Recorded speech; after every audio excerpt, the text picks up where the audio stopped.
So in this video, I'm going to be going over with you what is the clinical judgment model and helping you to better understand how it works, how to break it down, and how to implement it when it comes to the NCLEX exam.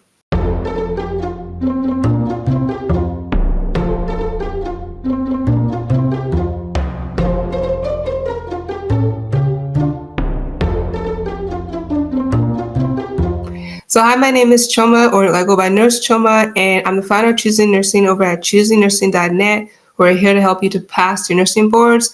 I've helped now over 1,000 plus people just like yourself to pass the nursing exams and the NCLEX exams, especially repeat test takers, by showing them how to break down the material, how to understand it better, and how to answer different types of questions. And I've also been now a registered nurse for almost 15 years at the time of me doing this video. So let's get right into it, and let me share with you exactly how to better understand the clinical judgment model. So I'm going to go ahead and pull up the model, a photo of it right now, so that way you can better understand how to break it down. So here is what the model looks like on the screen. And so let's just kind of go right into it, and let's talk all about this model and helping you to better understand what it is. So the first and foremost you have to realize is that what is the purpose of the NCSBN clinical judgment model? Why did they put this together, right? So now this kind of goes back to first realizing, okay, what's the purpose of the NCLEX? The NCLEX is designed for graduates, nursing graduates, to have to take a test in order to pretty much prove or validate their competency and comprehension skills as either a licensed practical nurse or a registered nurse. And the test is very important. The reason why the test is important in itself, is because they need to make sure that a person, individual, can be able to safely practice nursing, right? Because this means that if let's say they took out the NCLEX and they didn't have the NCLEX and people just graduated, there would be a very high rise in medical errors. A lot of patients would die. A lot of problems would occur. Like, things would be in way more chaos than what it is now. And so the test is important in order to validate objectively that you understand nursing care, right? And so now the reason why they put together this model in place is because they wanted to create a systematic framework to how to deal with all nursing scenarios, right? So if, for example, if you have a scenario where a patient is in a diabetic coma, or you have a scenario where a patient is having chest pain, or whatever it is, this model was designed to help to create a systematic, universal format to how we handle all scenarios, so that way we can provide the best care to the patient. So there's different, as you can see here, there's different layers when it comes to the clinical judgment model. We have the layer 0 at the top, which we have clinical decisions to client needs. Layer 1, clinical judgment. Layer 2, forming hypotheses, refining hypotheses, and evaluation. Layer 3, recognizing cues, analyzing cues, prioritizing hypotheses, generating solutions, taking actions, and evaluating outcomes. And then layer 4 are going to be environmental factors or individual examples. So environmental factors could be the environment, consequences, time pressure, client observation, resources, tax complexity. These are some examples. Individual factors will be knowledge, skills, specialty, candidate characteristics. And then at the very bottom, we have the actual nursing process, which is the original process that we all known forever, right? Where we have now an assessment, analysis. Before it used to be diagnosis, right? Assessment, analysis, planning, implementation, and evaluation. So all of these are literally working all tangentially together. And at the same time, you're also applying it one layer at a time. Okay, so that's essentially what the model is, like an overview. So now let's approach it from in general, right? So the model itself, and then if we're looking at a question. So the first thing is that, obviously it's important where you need to know content, right? You have to have enough content knowledge in order for you to implement the model and answer practice questions correctly. So at the first layer 0, it says clinical decisions to client needs, right? And so you have to be able to look at a question, look at a scenario, and identify, okay, based on just immediately looking at what the patient is here for, what the diagnosis is, what are the basic client needs? What are the basic needs for the patient, right? And so, if, for example, if let's say the question or the scenario says that they have CHF, what are the basic needs in general for patients with CHF?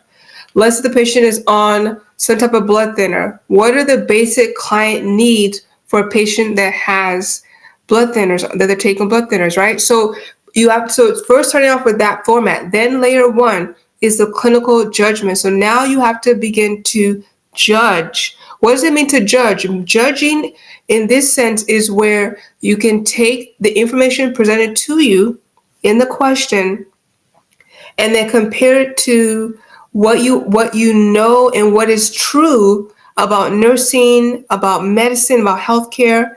And then now you can begin to do what? The next layer, forming hypotheses.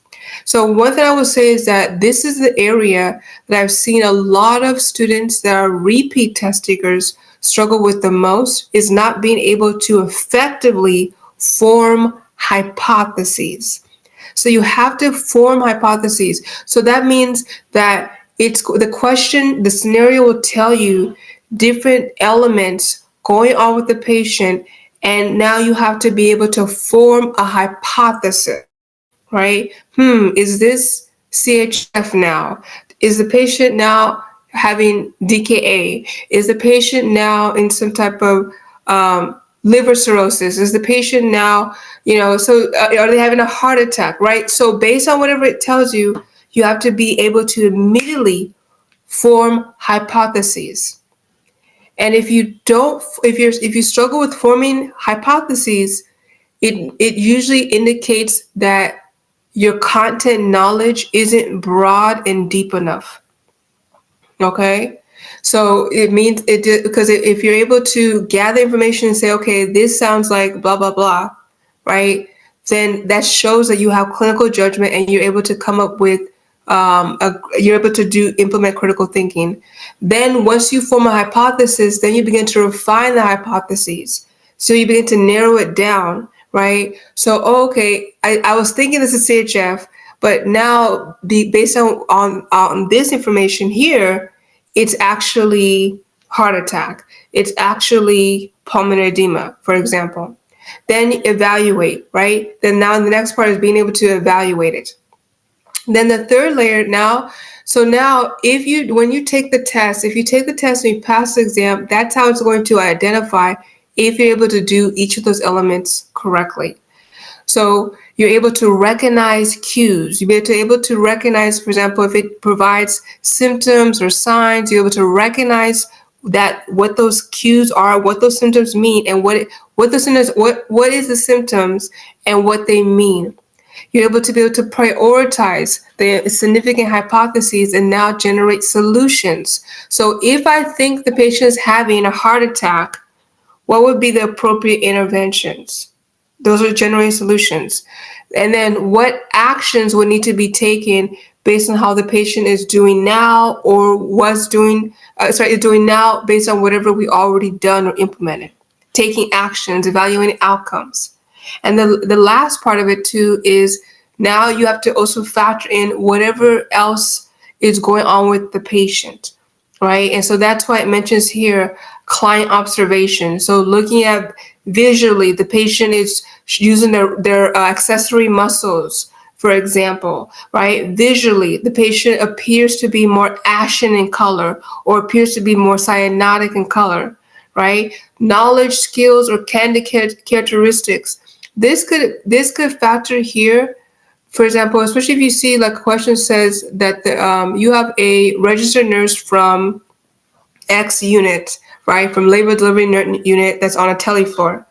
So or you have a nurse that has 10 years experience doing blah, blah, blah, but now they're doing GI or something, right? So you're able to now implement those factors in order to help you come up with a conclusion.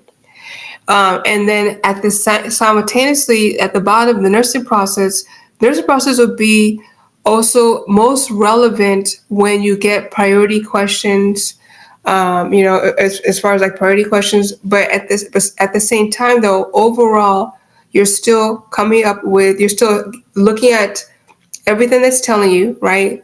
Right. So gathering the important data assessment, analyzing what that data means, right? Analysis or diagnosis, and then planning. All right. So if this is what I think is going on, we need to plan to do this, and this for the patient, right? And then now we implement it, right? So now it's going to be, maybe the plan was, for example, we need to give the patient insulin. So the implementation is we're going to give 5 units of insulin, or we're going to give insulin based on whatever the sliding scale is.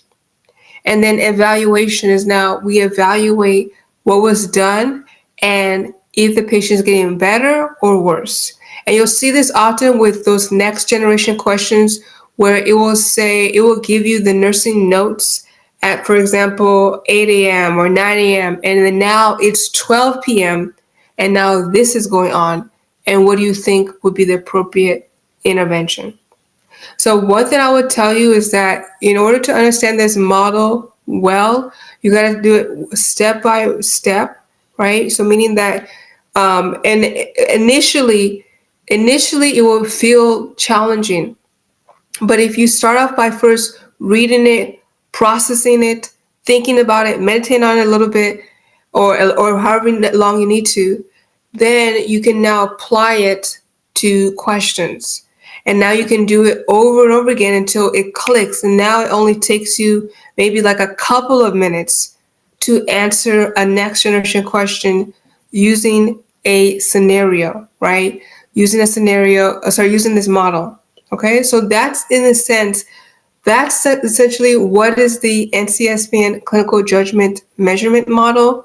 If you have any questions or comments, comment below this video and let me know if you feel like this model is effective or if it's been very challenging for you. What your thoughts are.